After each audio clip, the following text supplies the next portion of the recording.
Hey, just a heads up. I'm recording this video while sick, so if the audio is not the best and I sound like shit, that's why.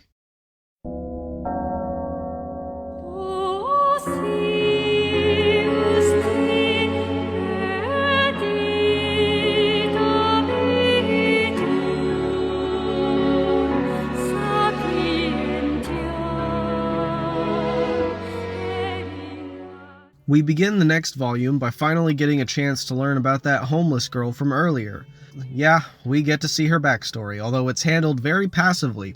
We just kind of breeze through all of it and move the fuck on.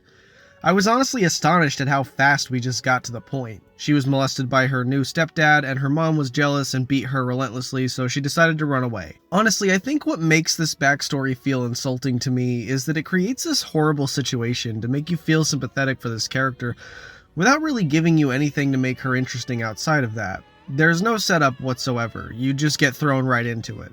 There's no calm before the storm, and we just start things off, jumping right into the dark shit. Now in the anime, you at least got to see the guy's face before he started doing his best Jesse Lacey impression. That one's for all you emos out there. I know, it fucking sucks and I'm sorry. It was handled with a really dreary atmosphere, and I recall feeling worried as to where this was going to go the first time I saw. Then, when it went exactly where I figured it would, it felt effectively disturbing and sad. Sexual assault is a terrible and traumatic thing, and issues like this are something that happen in the real world. But you have to be willing to put in the effort to really establish just how horrifying it is. Otherwise, it's basically like I'm reading really creepy hentai, which, given the weird shit from earlier where we basically fetishize taking advantage of a woman with the mental capacity of a child, doesn't sound far off. Sexual assault is a difficult and contentious topic to cover, and when you drop a rape scene and just move on like it's nothing, it feels a little bit insulting. To Elfen Lied's credit, they do expand on it a little bit much later. I'm talking like way later. But as it stands right now, it feels like the story would be exactly the same if we just had a panel of her mother beating her relentlessly and completely skipped over the weird sexual assault scene that preceded it. This next criticism is going to sound a little odd, but why isn't he running after her? Like, I understand the mom's point of view, but you would think that a pedophile who has a child in his possession would probably do anything in his power to both make sure that child stays in his custody and doesn't tell anyone. I do understand that justice is pretty hard to get. Cops are kind of fucking useless in that regard. I wonder what he's gonna do now that she's gone. He could probably turn himself in for his crimes. Maybe start a SoundCloud career. I suppose it's necessary to talk about the obvious reference to Silent Hill 2, considering Mayu's character design is a carbon copy of Angela's. The dog she named Wanta's real name is also James. Yeah. Plus, with her sexual assault and abusive mother, I don't think it's a stretch to say that Lin Okamoto paid homage. And I gotta admit, he clearly has good taste in video games. But it also proves my point, since the way Silent Hill 2 handled its themes about sexual abuse is obviously in much better taste. And yes, they are completely different mediums, so the comparison really isn't a fair one. But, I mean, come on, at least introduce some subtlety. I think this chapter, as well as the previous one, is weird, because there's not much of an indicator for when we moved back to the present. Everything here is pretty fucking forced, especially with Koda saying he feels like a worried parent. But it's somewhat realistic for a teenager to think that crying is a sign of weakness. She goes to say goodbye to the lady at the bakery, who informs her that Koda and the others were worried about her. Once she makes it to the house, they throw a little birthday party, and it's pretty fucking corny, especially since they hardly know this little girl. I can't help being a cynic, but I will say that despite the corniness, it does a good job of being a pretty heartfelt scene. Mayu starts crying despite saying she wouldn't, but not because she's sad. They're basically tears of joy. It's a good moment, but it's hard for me to feel invested because of how fast we just breezed through her backstory. And then in the next chapter, she's immediately going to school. Isn't this happening a little bit fast? Well, I guess not, given they literally talk about trying to speak to her mother. She doesn't even try to get her daughter back, so I guess that's the end of that particular character arc. Though not complete without some creepy comment from Yuka about how many girls are in the house. She has a point though, it's just more people for him to sexually assault. It's also revealed that Nana is actually alive, and Kurama gave her plastic legs that fall off. Like, are we sure this isn't a comedy? Honestly, I will give this one to Lin Okamoto. The slice of life bit here really isn't all that bad. It's nice to focus on Koda and Yuka's regular lives after such a heavy start to the volume. I'm actually kind of upset that this entire plot point was cut from the anime.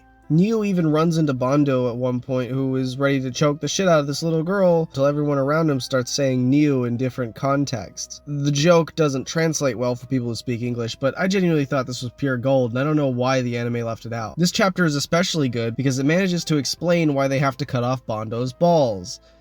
They explained this in the anime too, although it was pretty dumb because Kurama pulls up a fucking x-ray that Bondo literally can't see. It's not any less silly here though when you... Jesus Christ. I'm very surprised this didn't make it in the anime, since it leads to a point where director Kakuzawa offers Bondo a deal and tells him to go ahead and have a baby to keep the Diclonius bloodline going.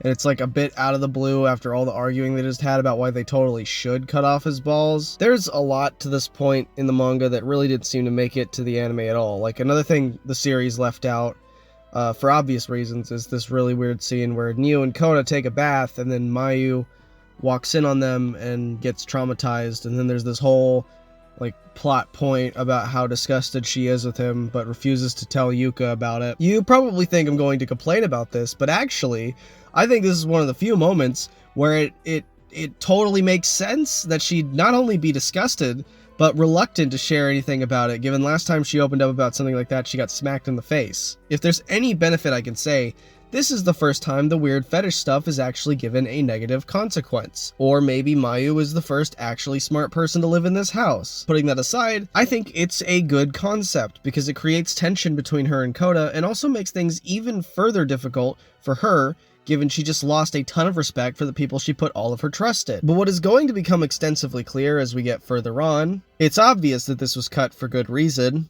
because it goes nowhere.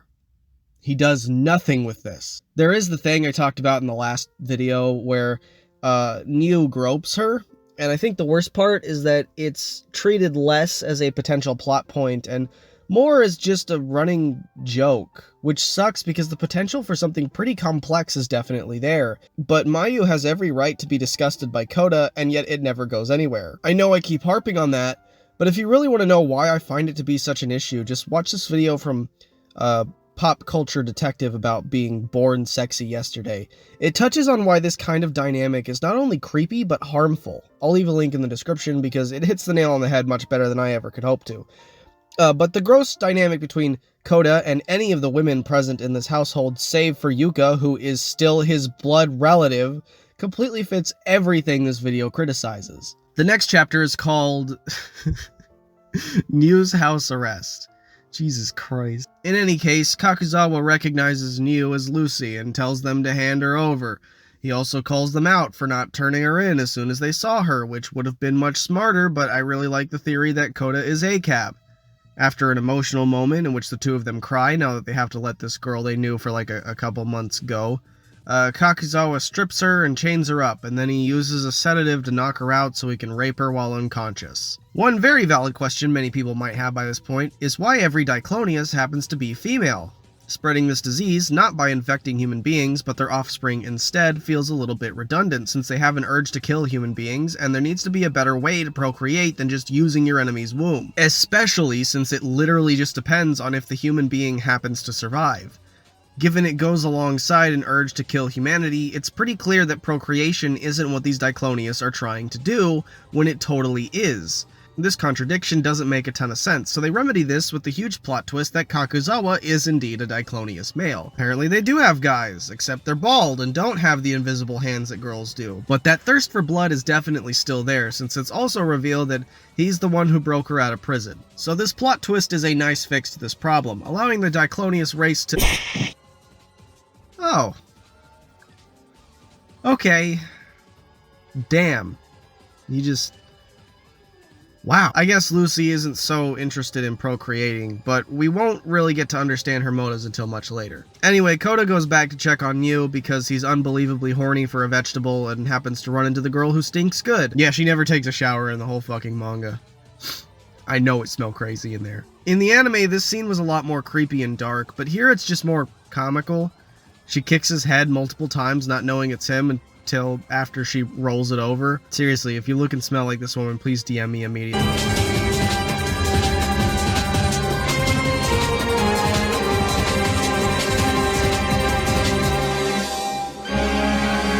Lucy goes and fingers some random stranger's brain, killing her in the process. And she actually has a pretty nice ass. Bondo gets a new enhancement for his eyes and arm, then is told to take these supplements that will cut his balls off. But instead, he punches the doctor and escapes, and I honestly don't know what they thought was going to happen. Since Director Kakuzawa is a male Diclonius, this means his father is one as well, or at the very least carries the virus. So basically, the government has Diclonius working from the inside. He tells him to go kill Nana, which puts him in a difficult position. My wife committed suicide, so yes, I am currently single. Just to let you ladies know. Yeah, so Bondo meets Mayu on the beach and realizes that she's the one who called the ambulance. Of course, this is after pushing her to the ground like a dick. Then he realizes he's indebted to her, so he gives her his number and says, if you're ever in trouble, call me and I'll come save you. And it's a bit weird you're just gonna give your number to a teenage girl, but putting that aside, he also learns that she happens to know exactly where Niu is immediately after. Bondo begins threatening Mayu, telling her to spill the beans on this new character or else he'll wring her neck, and she responds with the hardest fucking roast I've ever seen. Basically, she holds up the number he gave her and says, I'm in trouble, save me, and then he just fucking drops her and leaves, which I totally understand because there's absolutely no coming back from that one. Honestly, I can't even tell if it was on purpose or not, but this was pretty clever, and I definitely commend Okamoto for that one. Chapter 32 is actually the part where we learn all about Lucy and the experiences she went through as a kid. By this point, the viewer is probably wondering what could have possibly happened to her that could turn her into the monster that she's become today. I mean, she just kills random people for no reason. The first thing you see her do is massacre an entire fucking police station. As it turns out, she grew up in an orphanage and was bullied by kids her age. Feeling isolated, she meets a stray dog and takes it in as a secret, only showing it to another girl that feels sympathetic towards her situation, but the girl ends up telling the boys about the dog, and they end up killing the poor thing with a rock. For no reason at all. Yeah, I get they're orphans, but this entire situation just feels a bit contrived and cliche. Like, oh, what's the worst thing you can think of? Children brutally beating a dog to death for no other reason than to make fun of the weird girl with horns. Like, I'm just having a hard time believing we'd see this kind of cruelty from this Go Diego Go motherfucker. And the thing is that this is the reason she became a serial killer and started roaming around from house to house tearing people to shreds for the fuck of it. And yes, I mean, Diclonius, they naturally have that inclination to kill people, but I hope you can at least see what I mean when I say it's like kind of underwhelming. Like, oh, that's it? Your dog died? That's the reason you've become the monster you are today, is your dog died? But what's worse is that this entire backstory is displayed through a lot of exposition, with her recounting her life story very vividly, which I find to be a bit dull. While the anime plays out exactly the same way, there are a few moments here and there that I found interesting.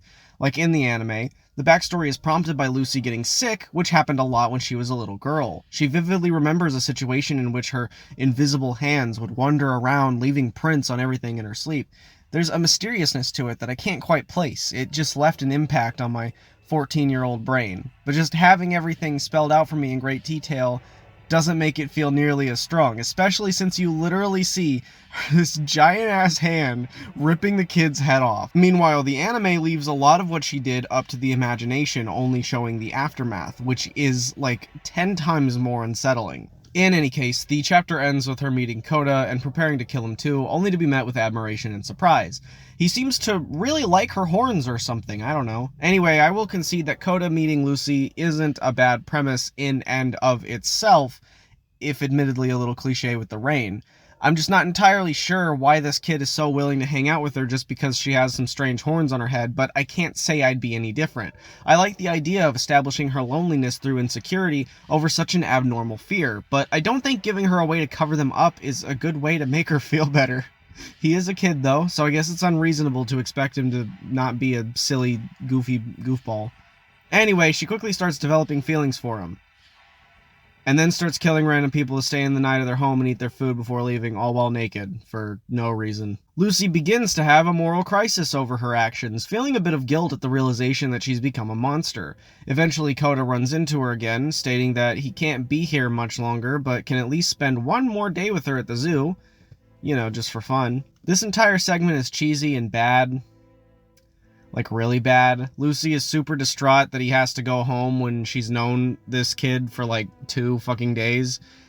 he doesn't even know her fucking name yet, but she is a child who was bullied a lot, so honestly, I kinda get it. The concepts are somewhat cute as she gets super excited over an elephant and a giraffe. They also get some snow cones and she starts to consider that maybe life isn't so bad. It is somewhat sweet, but it just isn't enough. Like, really, there should have been more to their dynamic than just a couple of days dicking around. Also, they splash each other at a lake and then sit together naked, which becomes the moment she truly falls in love with him. Obviously, this isn't very compelling or interesting backstory-wise because it just takes the most surface-level concepts imaginable and juxtaposes them to children dying.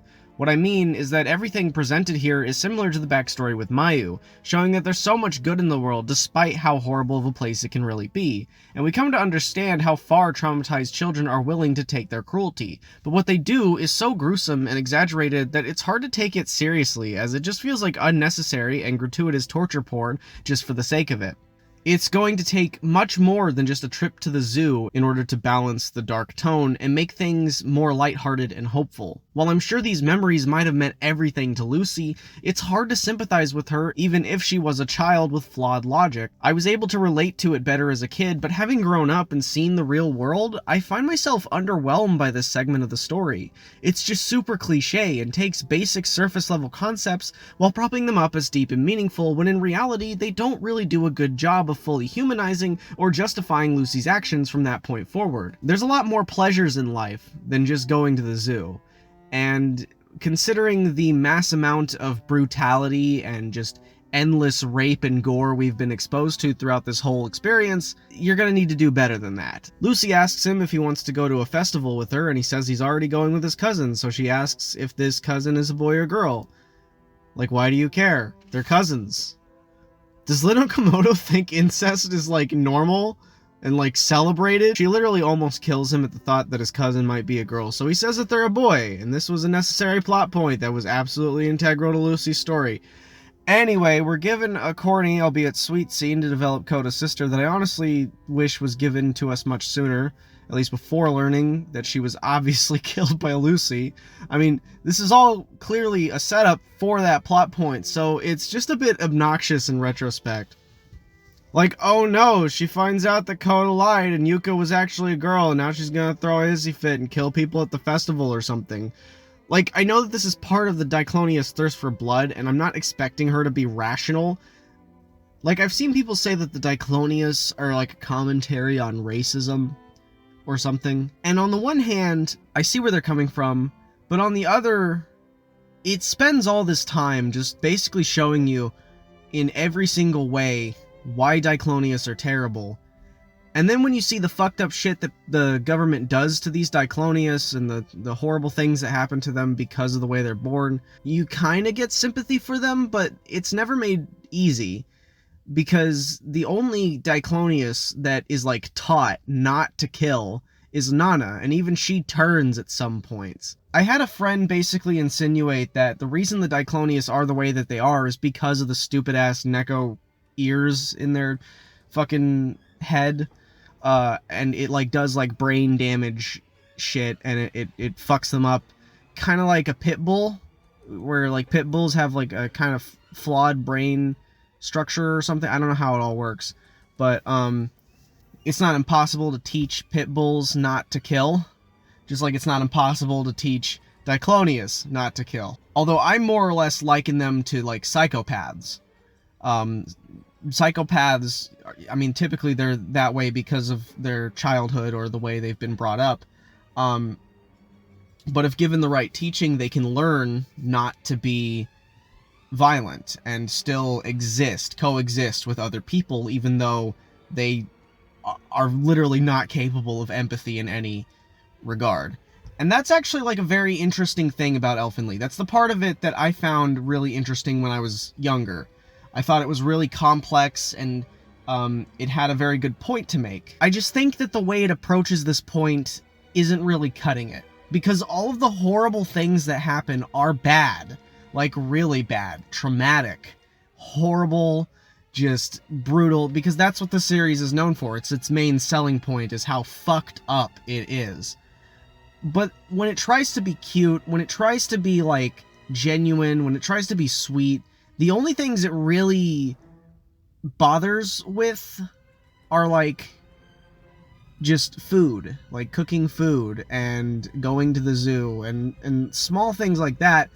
There's no focus on any sort of relief to be alive or just moments of pure love and adoration for others. Honestly, I wouldn't even be mad if there was like a whole beach episode, because they have a fucking beach and we don't really get anything similar to that. And that's kind of just my issue with it now. I mean, in the past, my issue was that it felt manipulative, like emotionally manipulative, but I've kind of changed my perspective on that sort of thing.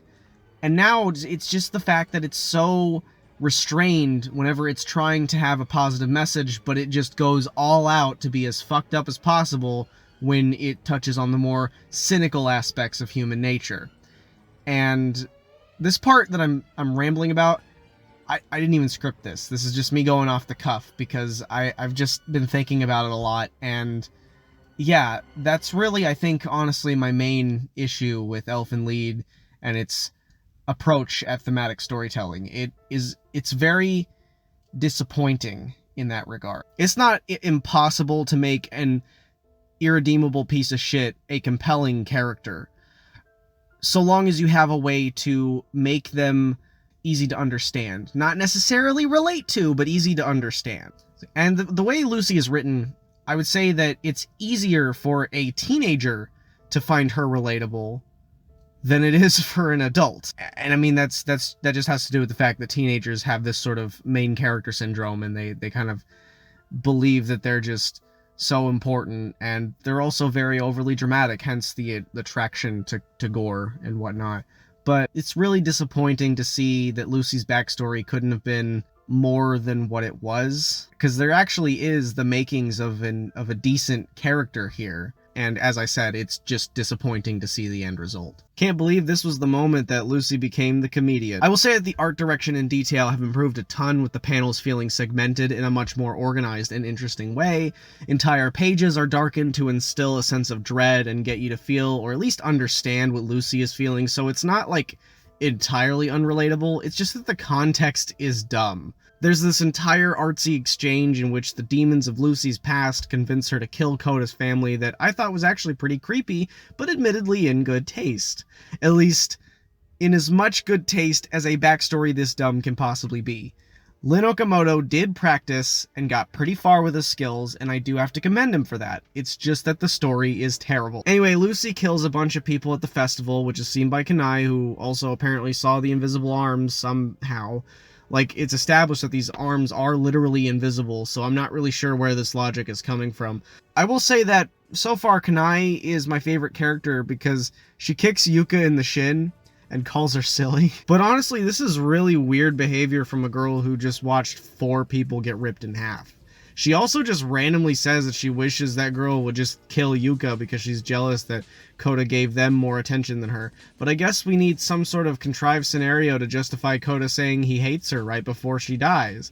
Because this is the scene where Lucy comes on the train and kills both her and his dad. And he also hits her for telling him to run, which is a fucking bizarre reaction. Koda tackles Lucy and begs her to stop, and this would be a powerful scene if it wasn't so damn corny. Like, first and foremost, there's like a really terribly forced monologue explaining that Koda's last words to his sister were that he hates her.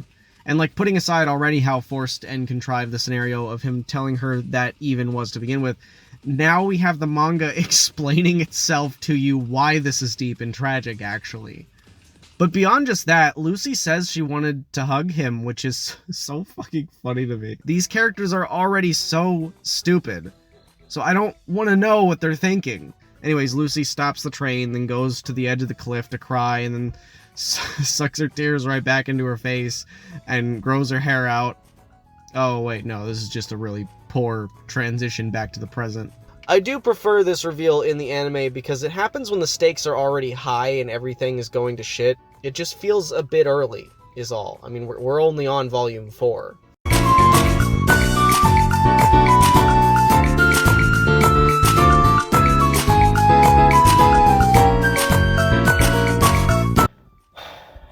After such an awful reveal, we return back to the present with Koda ecstatic to have finally found Miu. This exchange is a lot more vague in the anime and only really makes sense in retrospect when you have the full context, but now that it's just completely opened up to the reader, it doesn't leave as much intrigue.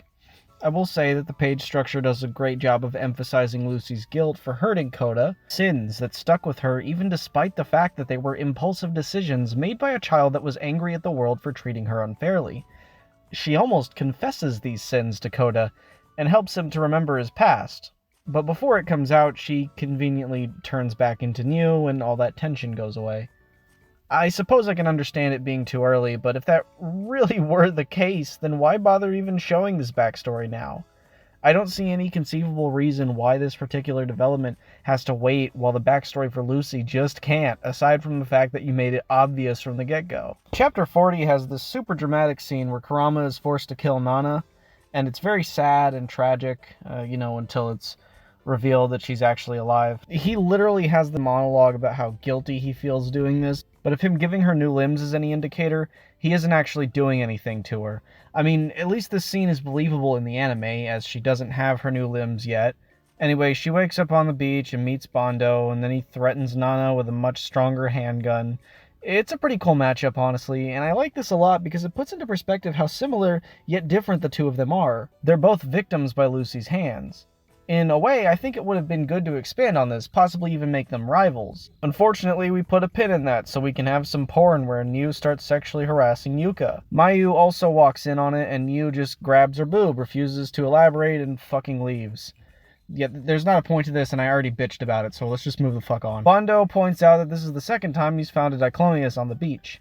And I found this part interesting mostly because I was under the impression that Bondo just never left the beach and decided to stay there full time for some reason.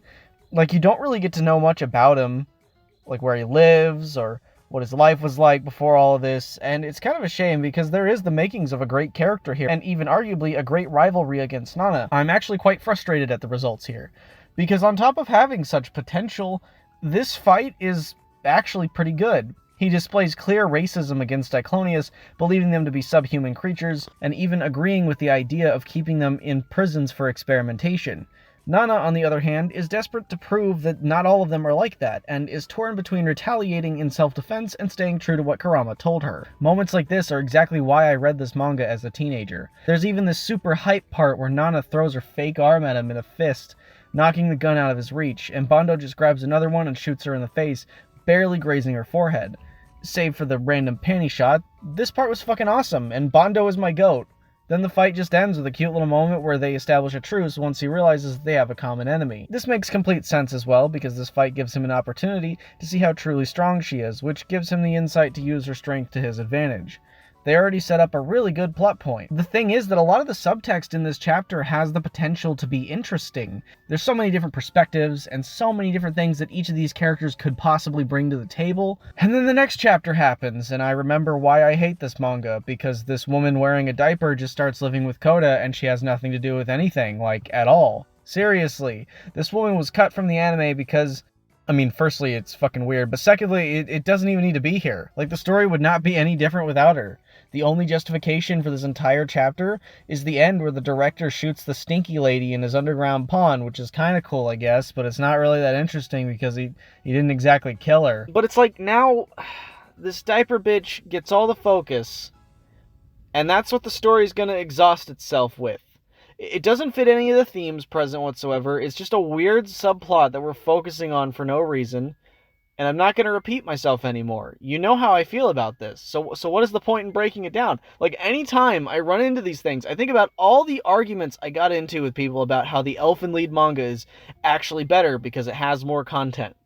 And this is the content that people are talking about.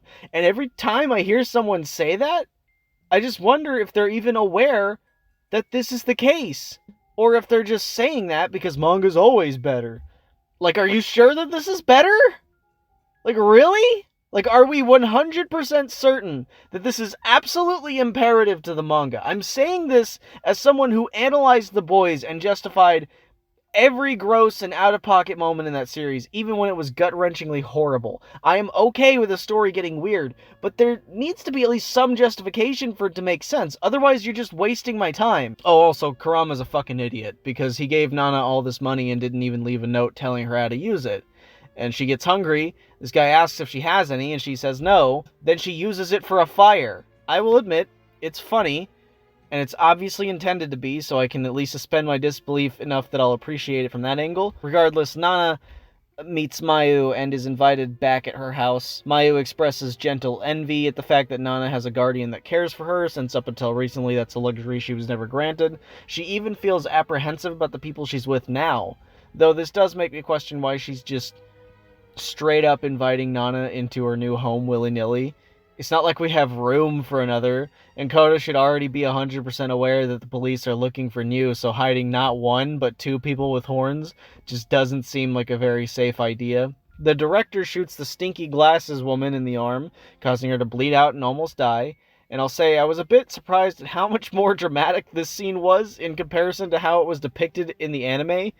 Like, obviously she's being interrogated for having seen the director's son's horns, but what the anime left out was this entire backstory of hers, detailing the moment she decided she wanted to be a scientist, where she had this desire to become important rather than remain the nameless nobody she's always been.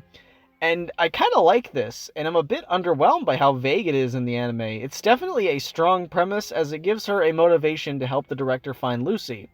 And when I see things like this, I do feel as if I understand a little bit why some people might defend the manga and claim that it's better than the anime. And then, like I said last time, right afterwards, Lucy sexually assaults Nozomi. No, really, I think it's great that Lucy is basically depicted as a horny pet that humps everything and is carried outside like a puppy. Really, it isn't like shitty or offensive in any way. Mayu takes Nana back home to meet New, but it goes horribly wrong when she recognizes her as Lucy and beats the fuck out of her, and everyone gets mad and kicks her out, so she goes and throws a hissy fit. Then Lucy actually wakes up and recognizes Koda, and the volume comes to an end. Honestly, I think the biggest problem with the manga of Elfen Lied and how it approaches characterization is that it's both inconvenient with the timing and incredibly cliche and tasteless. And I mean, obviously, edgy stories have to get a bit blunt to get their messages across, and there's points in stories I genuinely love, like Berserker the Boys, that I feel take things a tad too far. It's an inevitability when telling stories like this, so it's hard to identify where the line should be drawn. That being said, Elfen Lied's biggest flaw is that it places too much stock in shock value and too little in relatability. It's less about the characters' past experiences shaping who they are today, and more about presenting a really terrible situation and going, yeah, that's pretty fucked up, isn't it? I have no denial that situations like this would ever happen, but it just feels disingenuous. There's no real message about animal abuse or bullying, it's just here to justify the actions of an impulsive serial killer. There's no real message about pedophilia or rape, because those things are totally okay when presented in a comedic fashion. And that is the main reason why it is so hard for me to like this manga, no matter how much I might try.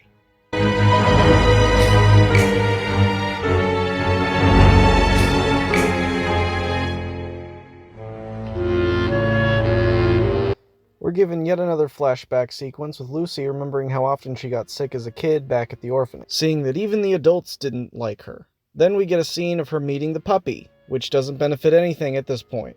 You already revealed this entire backstory, so why are we lingering on this at all? It just reaffirms my point that the anime had a much better handling of not only this backstory, but its placement in the series. I think the biggest strength of the anime is just its ability to portray these scenes in a much more sympathetic light. I'm not saying it's perfect, but take for instance Yuka seeing Neo hug Koda and getting mad for the millionth fucking time in a row. These repetitive aspects of the manga are not nearly as present in the anime. They are still here, but there's a theatrical element to them that at least makes it somewhat easier to understand her. Yet they're reiterated again and again, to the point that it's ridiculous. The biggest reason this video has taken so long to get out is because I have to meticulously take notes over it chapter by chapter, and my motivation dies a little bit more every day, because it's just the same problem constantly throughout the whole thing. Oh geez, I think Neo's gonna kill herself with those scissors, except she just cuts her hair to look like his sister. Man, you really threw me for a loop there, since she had it at her neck.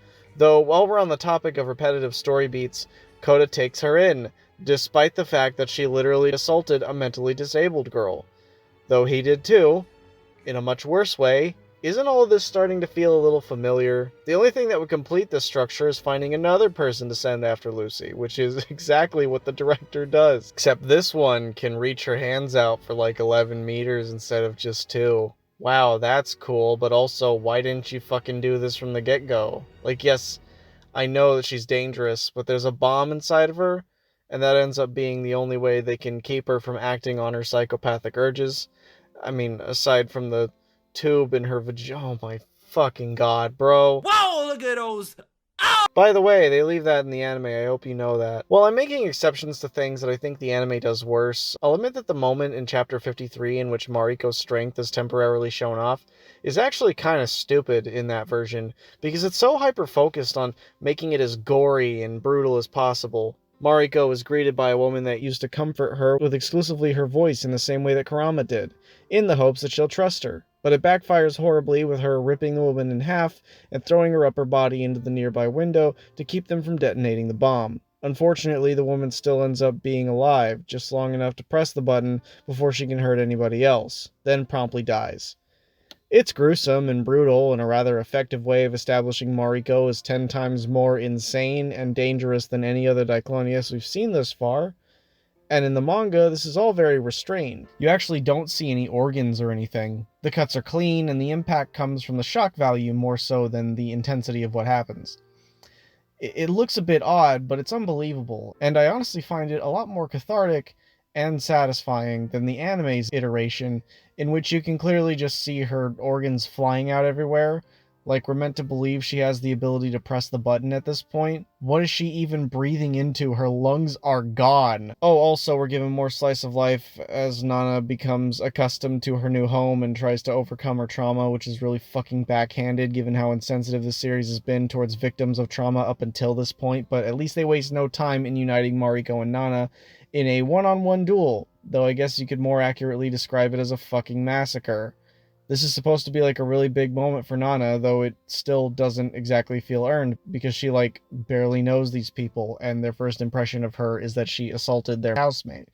Also, it's just obviously torture porn, given Mariko takes her clothes off and exposes her body before bashing her into the ground multiple times, but not without having her announce how embarrassing this is. Yeah, okay. Chapter 56 sees the immediate announcement that this new and powerful Diclonius is another daughter fill-in for Kurama, which might slightly explain the question I raised earlier about why he didn't just start with her, but it's not as shocking of a reveal as it could have been. Anyway, things get really rough for Nana as she's beaten ruthlessly, and it almost seems like she's gonna die soon, but then she kicks it back into high gear with that same energy from before that she used to defend herself against Bondo. And it's a nice moment, but it also provides the viewer with an explanation for why it's deep, given both of them are victims to the same man. I think this is more or less something that should have been set up ahead of time. Rather than have a character explain why it's deep, I feel like it would work better as a twist and let readers just realize the irony in retrospect. Also, why do we have a page showing Nana's head being cut off only for it to not even happen? I feel like there are less confusing ways to establish that Mariko's vectors are not working, just like the following twist that actually this fucked up director guy is a Diclonius himself. In the manga, you don't even get to see his horns yet, he just mentions it casually like it's nothing. The anime attempts to fix this by at least showing his horns, but it's very last minute and doesn't go anywhere given the anime comes to an end right there. There's so many issues, especially since this is the climactic battle to indicate that you're halfway through your journey, but there is one genuinely good thing, that being Kurama's backstory. Kurama is a man who spent years of his life killing and torturing these Diclonius little girls. Time and time again, he had to tell parent after parent that he must kill their newborn before it becomes a threat. Because to him, while these sacrifices were no doubt tragic, it was necessary for the greater good. The Diclonius is a race that is trying its absolute best to kill off all of humanity, so naturally he took the steps necessary to protect the human race by plucking it from its roots. If that meant a few heartbroken parents, so be it. But things changed when he himself became the parent of a Diclonius. He was touched by one, and now he is infected with the very same virus as many before, the ability to parent. The ability to raise a child into this world has been taken away from him, just like he took that privilege from so many others. It's as if fate itself taught him a lesson, and punished him for his sins. Now he has to reap what he sows, and needless to say, it's not a particularly easy decision to make. For that reason, Kurama is easily the closest thing to an actually brilliant character I can think of within the entirety of Elfen Lied. The choice Kurama makes is hypocritical, but I believe part of him regrets letting Mariko live. He didn't have the strength to kill her, but he knew that letting her live with him was not a possibility. He lost his wife when he tried to kill his own daughter, and he lost his right to raise her after all those other babies he murdered before. So if he can't muster up the strength to end her first life, he chooses to end her second, and imprisons her into a chamber, left as a forgotten secret that he chooses to ignore for years to come. But the pain of letting it all go, the guilt of leaving his daughter in that state was too much. So he used Nana as his replacement, and for a time it allowed him to cope with the loss of both his wife and the daughter that he was incapable of facing for so long. In a way, he probably saw his treatment of Nana as a way of trying to make up for his past mistakes. But I also think that he locked Mariko away to protect her as well, because Lucy had waged war on him after he mistakenly killed the only friend she had after the incident with Kota's parents. So Lucy swore vengeance, telling Kurama that she intends to kill every family member, every cherished friend he has left, in order to make him feel the same pain she felt. It's kind of surprising to think about in retrospect, and I can tell he definitely wanted to make Kurama a sympathetic, albeit imperfect, character. I have no complaints about this backstory or his dynamic because it makes perfect sense, and there's so much that can be taken away from it, especially with how it contributes to the theme of guilt. Kurama was a man who killed what he couldn't understand, only for his actions to be the very thing that took his own family away, much in the same way that Lucy was robbed of a normal family from childhood, and all the killing she did only ever made her feel more hollow and ashamed. The anime even includes a scene in which Kurama dies. The bomb inside of Mariko's body detonates, and the two of them grasp as they envision images of a life together that they could never have, and it truly puts into perspective how tragic it is. It's genuinely depressing and heartfelt, and it reminded me exactly why I cared about this series to begin with. The anime is sloppy in how it tries to quickly tie up all of these loose ends, while leaving some of them open because I guess they thought maybe they could get a season 2, and it never did. But the ending is genuinely brilliant. All throughout the series, Niu had been working on this clock that didn't work, which is something the manga did not have at all. Niu is so fascinated by this clock that she spends many points in the series just taking it apart and fucking around with it. And at the end, Lucy's fate is left open to her interpretation. But Kota hears a knock on the door from a girl, and before he can answer it, the clock's chime begins and the series comes to a close. We didn't get all the answers we wanted, but the open-ended mysteriousness of this final scene is genuinely amazing. It leaves it up to interpretation. And if you actually care about these characters and want to see them reunite, it feels like a warm and happy ending to an otherwise miserable story. But unfortunately, there is so much that never got addressed, and that's because this was filler. Yeah, none of that was canon, as awesome as it might have been. Thank you for watching this video. I'll catch you in the next one. I got a few more videos coming out, and then at a certain point, the upload schedule is really going to slow down. We have been getting a lot of really good shit lately, a lot of peak fiction, but I'm just one man and I've got all these other things I want to do, and this channel is starting to get exhausting for me. And I don't want to just pump out content like some sort of fucking factory machine. I want these videos to be special. There have been a few issues in some of them lately, and I'd really like to fix that. So I'm going to leave you with this, and we'll see what I upload next, because I'm balancing all these different videos at once. I have this really long video about this old obscure anime that I've just been sitting on for months, and I even had to cancel a Valentine's special that I was going to make because watching 44 episodes of an anime was something I just did not have the time or patience to do when I was also watching several other shows that were coming out.